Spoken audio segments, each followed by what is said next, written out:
him for his statement. I now give the floor to His Excellency Jeremiah Manili, Minister for Foreign Affairs and External Trade of Solomon Islands.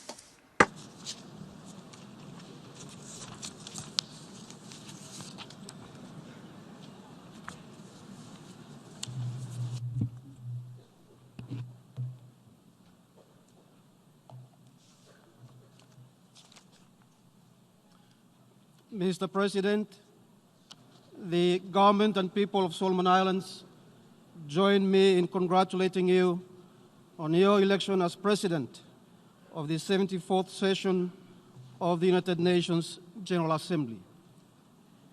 Your wealth of experience will serve this organization well as you lead us through our agenda. Let me assure you of Solomon Islands' support and cooperation during your tenure in office. Let me also express my gratitude to your predecessor, Her Excellency Maria Fernanda Espinosa Garces, for her sterling leadership and stewardship over the past year, and I wish her every success in her future endeavors. Mr. President, if there ever was a time when enhancement of the work of the United Nations is needed, that time is now. The many challenges we face require collective effort and solidarity for progressive action going forward. Our aspirations for peace and well-being, to live in dignity, rests on the strength of multilateralism. The theme galvanizing multilateral efforts for poverty eradication, quality education, climate action, and inclusion is both fitting and timely. As we prepare to commemorate the 75th anniversary of the existence of our organization, let us use a reinvigorated United Nations to provide the platform upon which we, the leaders, can confront the many challenges and issues we face today and long into the future. This requires collective action. Mr. President, we must not allow the United Nations to be undermined by unilateral actions of some. The UN was set up for all. It provides a platform for global discussions. It unites and promotes our common strengths in addressing complex challenges facing our countries. Over the last 41 years, our relationship with the United Nations has been managed externally from the UN's office in Fiji. We reiterate our call for the UN to move away from your business as usual approach and build a stronger country presence. We do not accept the outcome of the multi-country office assessment, which recommended the retention of the current arrangement. Solomon Islands is a post-conflict country. Its population is estimated to surpass that of Fiji by the early 2030s. It deserves to have its own country office. Mr. President, climate change and natural disasters are impacting all our countries. Our oceans are warming. Sea levels are rising.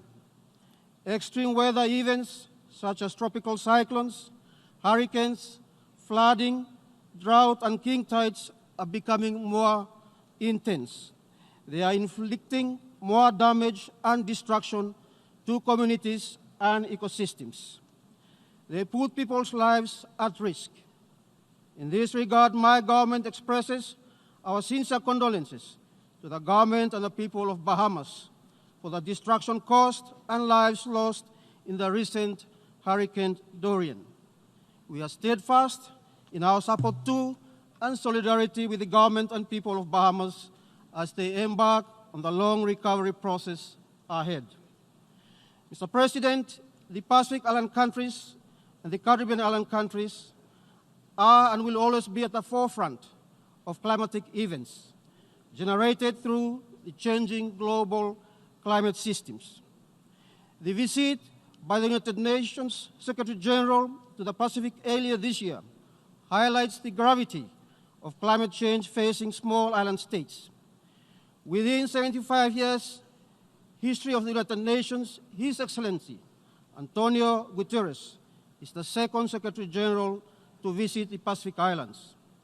His visit demonstrates his personal commitment to better understand the plight of Pacific people in their struggle against climate change. It helped the Secretary General see and understand that climate change is a matter of life and death for Pacific people. The impact of climate change is well documented. However, it is important to remind this audience of a few. By 2030, it is estimated that 90% of our coral reefs will be bleached, thereby threatening food security, fisheries, and the livelihood of our people. There will be more frequent, severe weather events leading to destruction of property and loss of lives. The economic costs resulting from severe weather events in smaller island states are beyond the capacity of each country to address or respond to. It's also important to reflect on the impact of climate change to date. Solomon Islands is experiencing the impact of climate change 3 times the global average. Sea level rise is happening at a pace where we continue to lose islands. Ongoing resettlement of internally displaced populations is now a new normal. We remain in an endless state of recovering from slow onset events, especially by populations living on low-lying islands.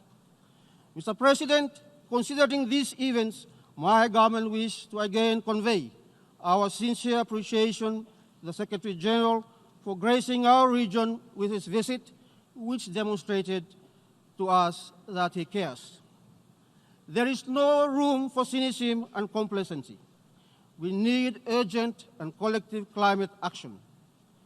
The Kainaki II Declaration, adopted by leaders of the Pacific Islands Forum last month in Tuvalu, reaffirmed climate change as the single greatest threat to the livelihoods, security, and well-being of our peoples. We commend the UN Secretary General's Climate Action Summit that was convened this week.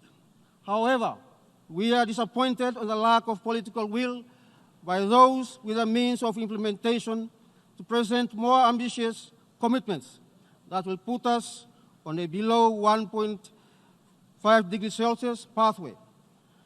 Under the current circumstances, we are heading towards a 3 degrees Celsius world. The science is clear and non-negotiable. We must ensure our policies and actions are guided by science. Solomon Islands has embarked on an exciting journey to further reduce its carbon footprint. In 2024, we will commission our first 15-megawatt hydropower project. This project will reduce fossil fuel consumption by 70%, which is equivalent to 50,600 tons of carbon dioxide greenhouse gas emissions. This is more than twice our commitment under our submitted national determined contributions. We continue to make the call for international partnership in meeting our conditional emission reduction targets of 45% by 2030 and 50% by 2050. Mr. President, we rely on our oceans for our livelihood. Much of our economy is linked to our oceans, including in tourism, fisheries, and transportation. Our oceans are an essential part of our culture, gastronomy, and leisure. Our identity as islanders is inextricably linked to the ocean. It defines who we are. As an ocean state, we are committed to strengthening the management, use, and conservation of our oceans, including the high seas. It is no secret that our ocean is the last remaining rich fishing ground in the world. Our region supplies more than 60% of the world's tuna. It is in our collective interest and our shared responsibility to have a healthy ocean with a healthy tuna stock to ensure that we have sustained supplies of tuna for current and future generations. Our regional institutions, the Foreign Fishery Agency, located in our capital city, and the Secretariat of the Pacific Community continue to assist our island countries to manage the tuna resources of our member states worth over US $3 billion annually. This annual catch generates US $535 million for the region and contributes more than US $400 million to the region's GDP. Despite this, the distant water fishing nations still get the largest benefits from the tuna industry. Solomon Islands tuna catch in our waters last year amounted to 124,724 tons.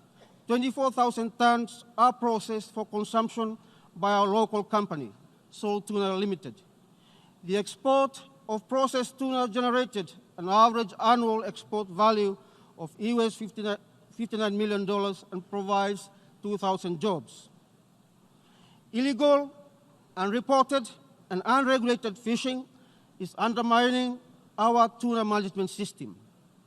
We have put in place mechanisms including the Niue Treaty Subsidiary Agreement and the Vessel Desk Scheme as a deterrence management system. IEU fishing in the Western Central Pacific region has an estimated value of US $600 million with an estimated direct economic loss of around US $150 million for island countries. We call on distant water fishing nations to eliminate IEU fishing and to ensure ocean states receive full benefits from the resources within their jurisdiction. Mr. President, the Pacific Small Island Developing States is in one of the largest oceans in the world, with an estimated total area of more than 36 million square kilometers. Solomon Islands' exclusive economic zone amounts to 1.4 million square kilometers of sea compared to a land area of 28,466 square kilometers. Solomon Islands has developed a national ocean policy to manage all issues relating to the oceans. I'm pleased to note that our joint tripartite submission for extended continental shelf, the Ontrong Java Plateau between Solomon Islands, Papua New Guinea, and the Federated States of Micronesia was successful, and we thank the Commission on the limits of continental shelf for its positive consideration of our joint submission. The future biodiversity beyond areas of national jurisdiction, BBNJ, instrument is currently being negotiated. We anticipate a fair, equitable, and inclusive outcome that addresses our specific needs to support us in the implementation of our obligations and rights under UNCLOS. We hope to incorporate traditional knowledge systems that complement science in the new BBNJ instruments. My government is committed to working with others towards concluding the BBNJ negotiations by 2020. Mr. President, the UN was born out of the ashes of World War II. The UN Charter compels us to uphold peaceful coexistence amongst, within, and between nations through the use of intensive, sustained, and inclusive dialogue to resolve our differences and conflicts. Peace is not just about the absence of war. It's also about the absence of hunger and access to basic necessities of life, so that we all can live our lives to the fullest. Access to finance, particularly for the most marginalized and vulnerable, is one of those basic necessities of modern-day life. These basic rights remain a challenge in my country, with a narrow economic base and an increasingly huge youth bulge, comprising 18,000 new job seekers every year, that are competing for jobs in the job market that can only provide 3,000 new jobs each year.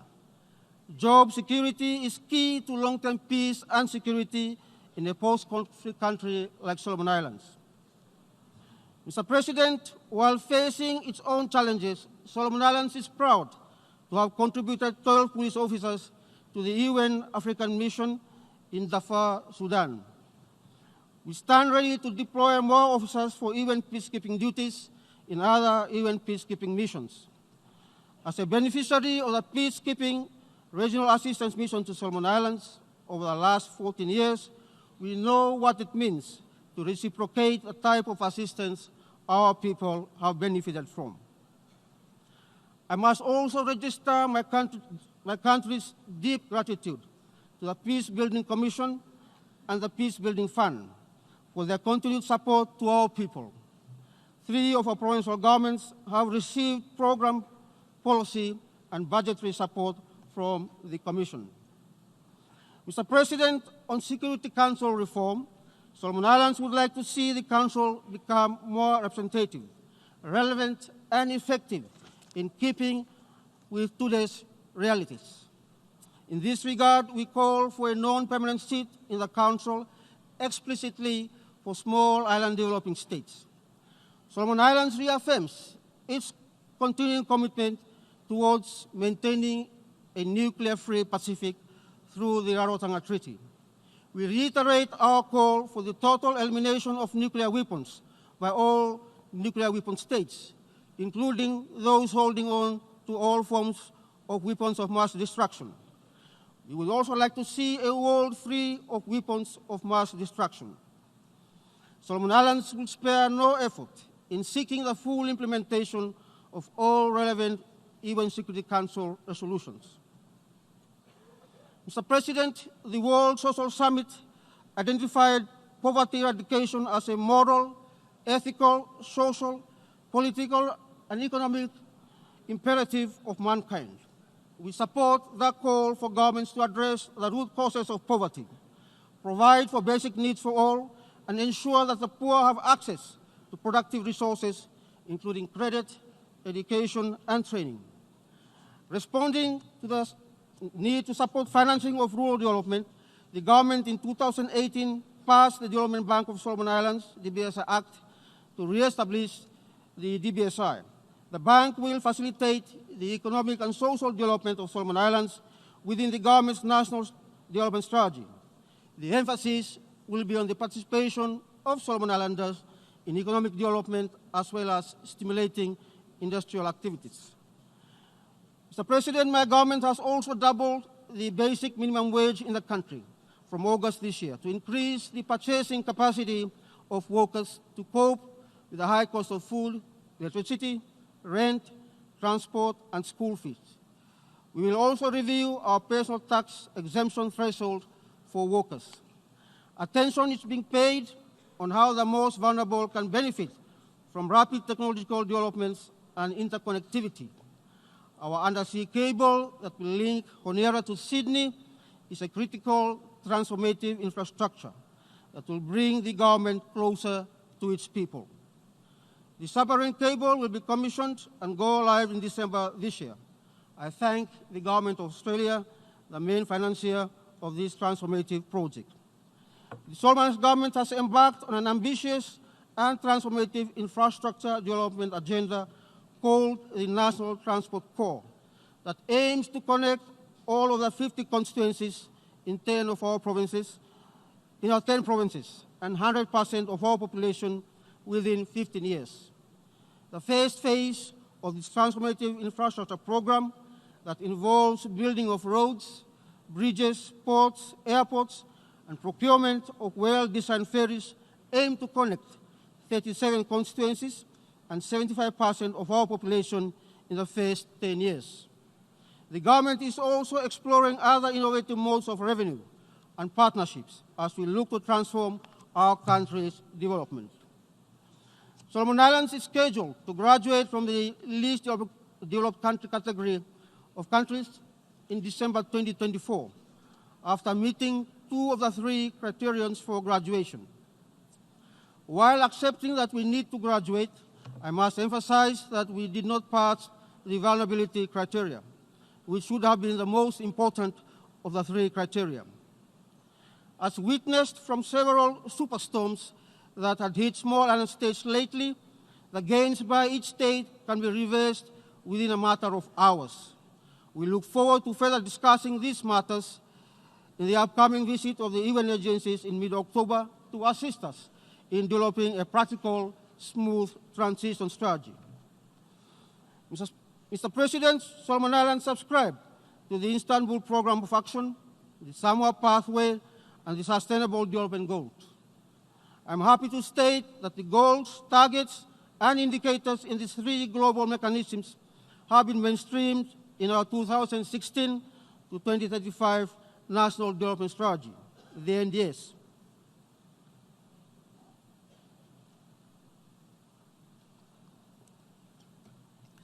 Incorporating all three global frameworks within our NDS will ensure we'll not only achieve the respective targets of the three global frameworks, but will also ensure that the vision underpinning our NDS is also achieved, and that is improving the social and economic livelihoods of all Solomon Islanders. Solomon Islands will be presenting its voluntary national review of the SDGs in July 2020. Mr. President, Solomon Islands has the fastest population growth rate in the Pacific, with 50 children born every day, an equivalent of 2 classrooms every day. By 2050, it is projected we'll have almost 80 children born every day, an equivalent of 3 classrooms every day, a new combined primary and high school every week. We are reforming our education system to accommodate this added pressure with an increased focus on technical and vocational education and life skills education. We are also creating an inventory of all youths in the country with a view to have a ready pool of young people for employment opportunities inside and outside the country and for further training opportunities. I acknowledge with appreciation the tremendous support provided by Australia and New Zealand for employment opportunities for young Solomon Islanders in both of those countries. Mr. President, while accepting that climate change is the most important challenge that needs to be addressed by all countries, and especially Pacific Island countries, I must also register my government's concern that the single largest killer of our people today in virtually all our countries is non-communicable diseases. I'm also concerned that not nearly as much attention is accorded to halting and reversing the NCD epidemic. In Solomon Islands, 7 deaths out of 10 are due to NCDs. In some other Pacific countries, it is as high as 8 deaths out of 10 deaths. Malaria adds to that challenge. I'm happy to inform this body that my government has developed and is implementing a roadmap to eliminate malaria by 2030. We are also developing a roadmap to halt and reverse the NCD epidemic in Solomon Islands. We are also exploring alternative modalities of treatment for some forms of NCDs, particularly plant-based pharmaceuticals that are affordable and can be produced in the country. Solomon Islands is working with Cuba to further explore opportunities in this area. However, my key message to this august body is that hundreds of thousands of people are dying every day due to NCDs and diseases such as malaria. We must therefore step up the urgency to fight and reverse the NCD epidemic. Mr. President, on human rights, Solomon Islands is preparing its 3rd Universal Periodic Review and will ratify the Convention on the Rights of Persons with Disability during this session. On West Papua, Solomon Islands aligns itself with the Pacific Islands Forum position. We reaffirm Indonesia's sovereignty over Papua. We remain, however, concerned on the escalation of violence and the continued allegation of human rights abuse reported in West Papua. We welcome the invitation by Indonesia for the UN High Commissioner for Human Rights to visit and conduct an independent assessment of human rights in West Papua. We encourage both parties to agree on a date to carry out such a visit quickly and ensure that the outcome is available as soon as possible. Solomon Islands thanks Cuba for the training of our medical students, with more than 80 Solomon Island doctors, medical doctors, having graduated from Cuban medical schools. We note the 59-year-old economic embargo imposed on Cuba remains in place. Solomon Islands calls for the lifting of the embargo placed on Cuba. We encourage the restoration of good relations between Cuba and the United States in the name of peace and within the spirit and purposes of the United Nations Charter. Mr. President, my country has made a commitment to host the 2023 Pacific Games that will bring together all 24 countries and territories of the Pacific. I'm pleased to note the support we are receiving from traditional and non-traditional development partners in preparing our country for the Games. In particular, I wish to acknowledge our immediate neighbors, Papua New Guinea and Indonesia. We are also making outreach to other partners whom we hope will respond positively to our 2023 Games proposals. I also wish to announce to this Assembly that Solomon Islands has begun reviewing its foreign policy. In doing so, we have recognized the One China policy in compliance with UN Resolution 2758 and have formalized our relations with the People's Republic of China. We are also broadening our engagements with all countries in keeping with our policy of friends to all and enemies to none. Mr. President, in conclusion, coming back to the theme for the 74th session of the General Assembly of galvanizing multilateral efforts for poverty eradication, quality education, climate action and inclusion, Solomon Islands see value in and believe that we can achieve many things through strategic partnerships and meaningful multilateral and bilateral engagements among and between countries. I commend the Secretary General for our theme. It has provided a basis for self-reflection for many countries. From the Pacific context, our ocean is the single largest shared resource we have, and one where meaningful multilateral and bilateral efforts can unlock untold development opportunities. Protecting our oceans is protecting our future. The UN negotiations on climate change must be done with haste. We must go from rhetoric to real progress to ensure our children and future generations live their lives to the fullest. The NCD crisis must be halted and reversed. For some countries, their future can be undermined by the NCD epidemic. This is more urgent a challenge right now than climate change, in my view. The great French writer Victor Hugo used to say, and I quote, "There is nothing as powerful as an idea whose time has come," end of quote. The fight against climate change and NCDs I submit are ideas whose time have come. Let's do that now and be on the right side of history. I thank you.